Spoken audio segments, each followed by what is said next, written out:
Assalamualaikum warahmatullahi wabarakatuh. Perkenalkan, nama saya Muhammad Harun Besaki Mubarok, NIM 2253364. Saya di sini akan mempresentasikan proyek sistem pakar diagnosis komputer untuk memenuhi proyek akhir mata kuliah kecerdasan buatan. Di sini ada kelas sistem pakar diagnosis komputer. Kelas ini bertanggung jawab untuk menjalankan diagnosis komputer berdasarkan gejala-gejala yang diinputkan oleh pengguna. Terdapat dua metode, yaitu metode pertama, mulai diagnosis untuk memulai proses diagnosis, dan metode diagnosis untuk menentukan masalah berdasarkan gejala. Di sini ada beberapa variabel yang bernilai boolean, yaitu variabel tidak menyala, variabel kinerja lambat, variabel BSOD, dan variabel sering restart.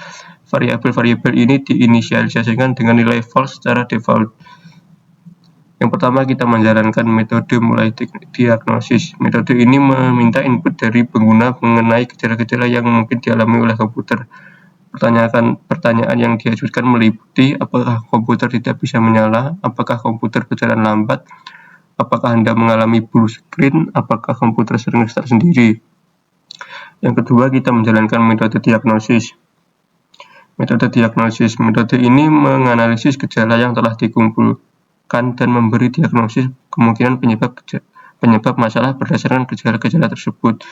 Logika diagnosis sebagai berikut: jika tidak menyala bernilai true, maka komputer kemungkinan mengalami kegagalan daya. Jika kinerja lambat bernilai true, tetapi BSOD dan sering restart bernilai false, masalah kemungkinan disebabkan oleh perangkat lunak.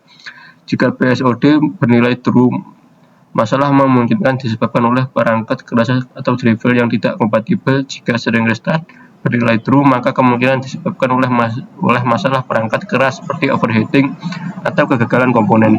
Jika tidak ada gejala yang terdeteksi atau gejala tidak cukup untuk diagnosis, maka pesan yang ditampilkan adalah tidak ada masalah terdeteksi. Kita akan coba menjalankan kodenya. Yang pertama ada outputan, apakah komputer tidak bisa menyala? Ya. Yang kedua, apakah komputer berjalan lambat?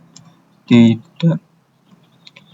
Yang ketiga, apakah komputer mengalami blue screen? Tidak.